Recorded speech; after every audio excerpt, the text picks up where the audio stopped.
C Joseph Vijay எனும் நான்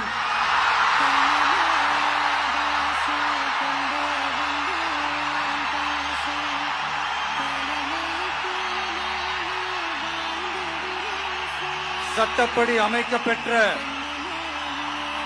இந்திய அரசியல் அமைப்பின்பால் உண்மையான நம்பிக்கையும் மாறா பற்றும் கொண்டிருப்பேன் என்றும்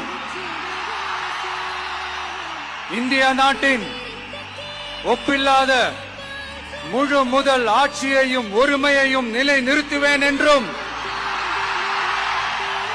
தமிழ்நாட்டு அரசின் முதலமைச்சராக உண்மையாகவும் உளச்சான்றின்படியும்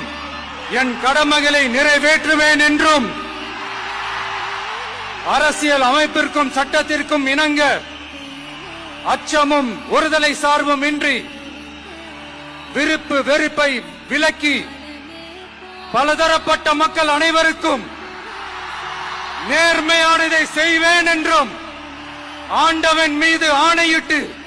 உறுதிமொழிகிறேன்.